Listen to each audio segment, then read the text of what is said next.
Hello, my name is Tyler Russo.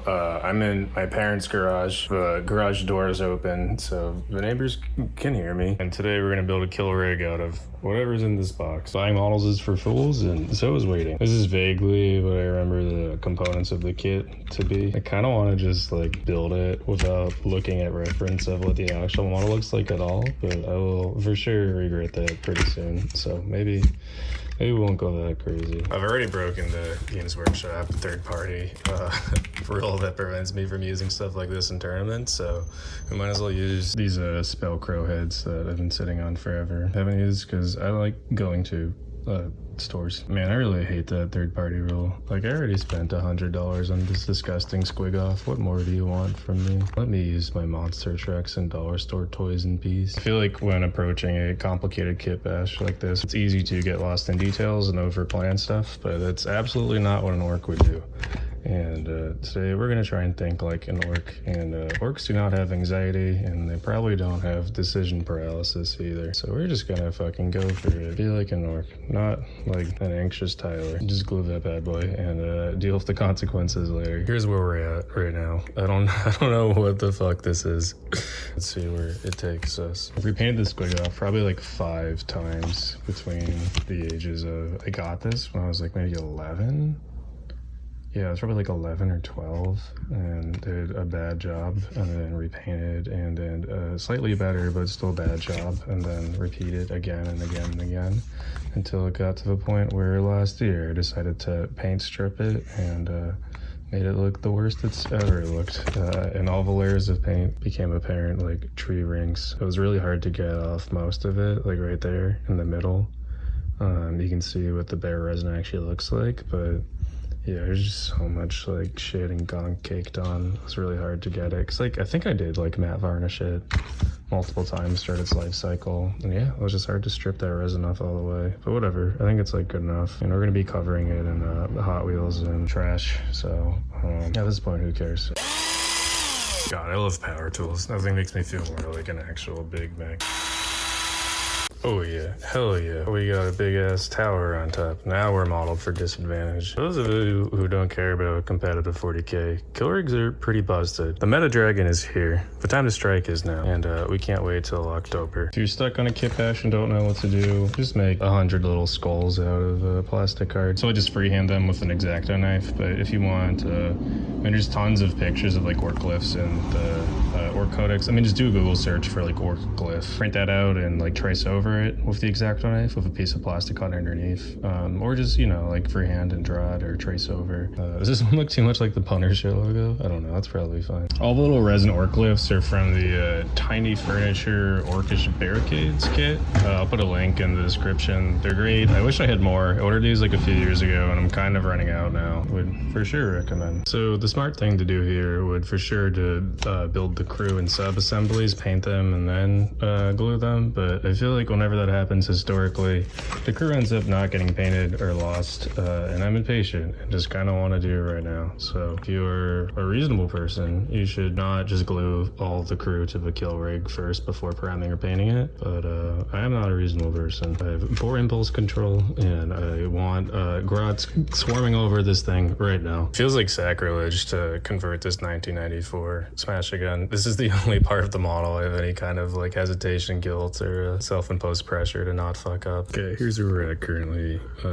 Here's a big ass gun I salvaged from a Super Scorcha conversion, RIP Super Scorcha. I did like, I don't know, how many years ago? 3 years ago? 4 years ago? Fuck, I'm old. That one right there, you can't see here.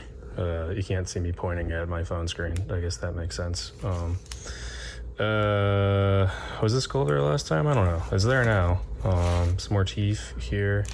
I've got this raider platform that I stuck on, and this is where I want the spear piece snaggers to go. That grot may or may not have been there. I don't know. You get it. It's coming together. It feels so good to finally use a bed you've been sitting on for like 4 years or 5 years or 10. This raider I got for my Dark Elder army when it was probably like yeah, like 10 or 11 years old. Just been fucking sitting here in a box somehow, moved like across the country and through so many apartments and homes. And yeah, this is its final destination, to live next to a chopped up dollar store monster truck in glorious 9th edition 2021. When it's painted, the spikiness is gonna look nice with the black. I zoned out in the glue haze. I forget where we were at last time, but here's where we're at now.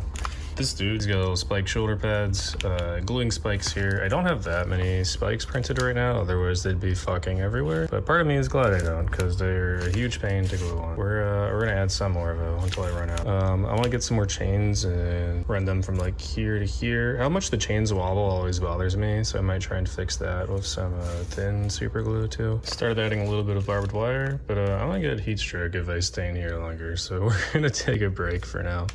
Maybe come back tomorrow, later tonight. I don't know. We're gonna take a break for now. I have no idea how the mic quality is in this camera. It's an experiment. We're gonna find out the results together. But yeah, here's the Weirboy, whatever newly branded Weird Boys are called, hanging out on top. Brass cable fucking rules. It's so easy to make like crazy looking silhouettes. And I think between this and the chains, it's gonna make them really pop. I don't know. I gotta think of new adjectives. Yeah, you guys get it though. This model's gonna be banned from official GW tournaments anyways, so why not introduce some blasphemy? Fuck yeah, that's some blasphemy. Truth be told, I'm missing the horn. I can't find it. I thought I packed it, but it's not anywhere, so this is what goes there instead now.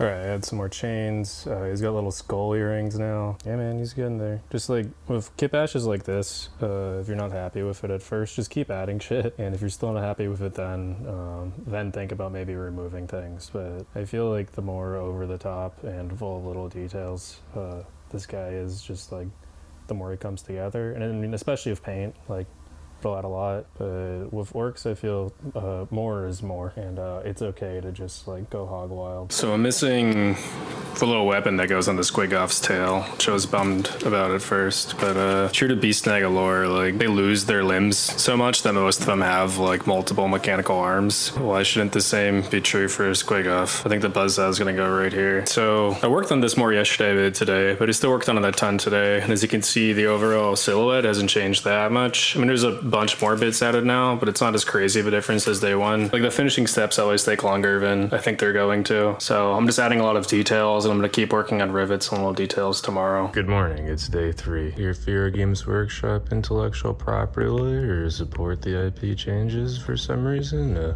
Fuck you. Got this hole puncher from Hobby Lobby because they're a good and ethical company I support, unlike Games Workshop. That's right, I'm not mad at Games Workshop because of intellectual property reasons. I'm mad because they don't give employees worship time on Sundays. Global terror campaigns have you funded a Games Workshop? Probably 0.